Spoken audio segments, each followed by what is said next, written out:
If you're new to fasting, or maybe you've tried it before but you're struggling to see results, honestly, I'm not surprised. There is so much mixed information trying to sell you something. Fasting Tube is independent and focusing on real information. Let's get started with today's video.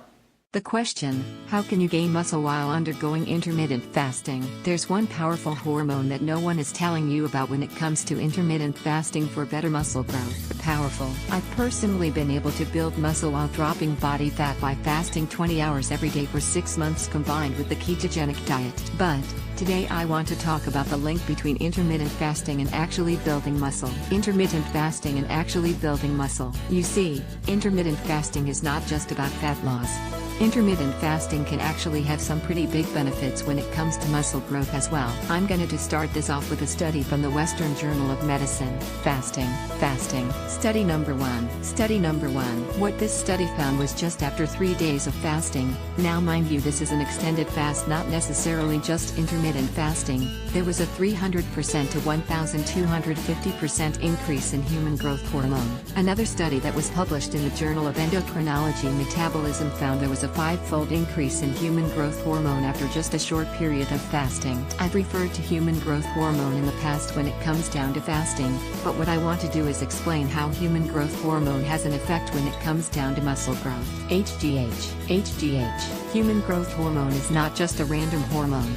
It's a 191 amino chain. What that means is it operates in the body like a protein. It goes around and it stimulates different growth of different things. It's created by the somatotrophic cells in the pituitary gland, and it creates what are called chondrocyte cells. What these chondrocyte cells do is they divide inside the cartilage. You might be wondering, what does cartilage have to do with muscle? Well, cartilage, when those cells divide, helps stimulate collagen synthesis and collagen production. Collagen gives our cells structure when it comes down to muscles. It helps the muscle actually develop and have structure. However, collagen is also going to help you with a lot of other things like tendon strength and everything like that. You may have noticed that anyone that goes on human growth hormone therapy or any kind of anti-aging therapy usually ends up having better looking skin as well. That's simply because they have an increase in collagen production, and collagen is going to help your skin as well. But human growth hormone does something very specific when it comes down to protein. Human growth hormone decreases protein oxidation. We have two different things.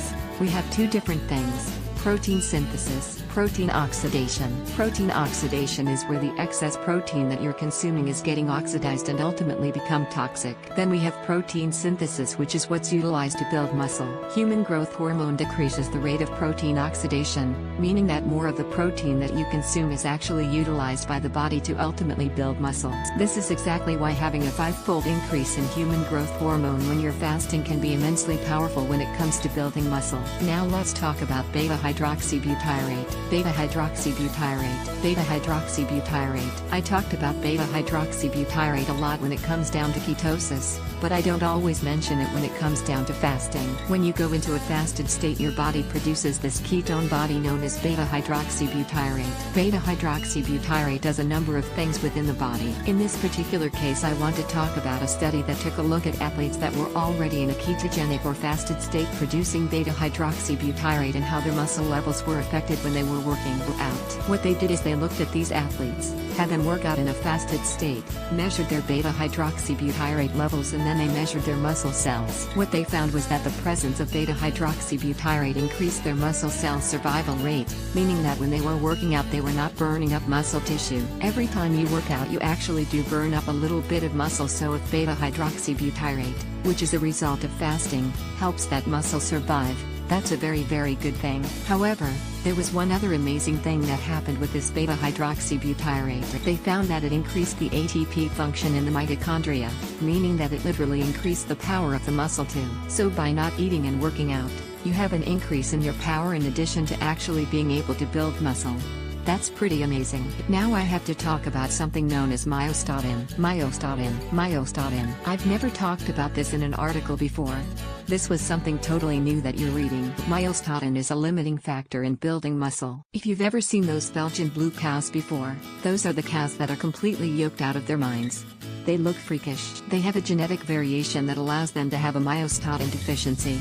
This basically means their muscle is able to grow to an extreme amount. Humans have a high level of myostatin. Myostatin is stopping our muscles from ultimately growing. The way that it works is the myostatin affects what is known as the autocrine function of the muscle cell, basically inhibiting it from ever being able to differentiate, divide, or ultimately grow. So more myostatin equals less muscle. Less myostatin equals more muscle. Myostatin has a very intricate relationship with testosterone. There was a study that took a look at this as well. The International Journal of Sports and Health found that test subjects that were exposed to just a small amount of exogenous testosterone ended up having a massive significant decrease in their myostatin levels in various muscles of the body, meaning that it didn't just take place in one particular area of the body, it was systemic. A small increase in testosterone equals less myostatin, meaning your body is literally able to put on more muscle than you were genetically able to before testosterone. Okay, that's great, that's with testosterone. But now we have to make the link between fasting and testosterone to have this all make sense. The European Journal of Endocrinology,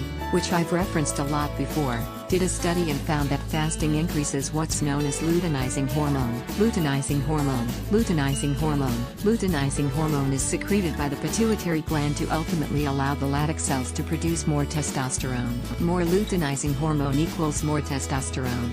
It's sort of the first step in the equation. Fasting has a massive increase, 180% actually, on testosterone, and if we have that increase in testosterone, then we have a decrease in myostatin, meaning that we're able to build more muscle and we're able to feel a lot better. In the process, you have the combination of the human growth hormone, the myostatin limitation, and also of course the beta-hydroxybutyrate that's preserving muscle. You essentially have a triple threat when it comes down to being able to build muscle, preserve muscle, but also burn fat in the process. So there you have it. If you want to learn more about how to build muscle while losing fat by using intermittent fasting and keto, simply follow me on my core profile on Instagram.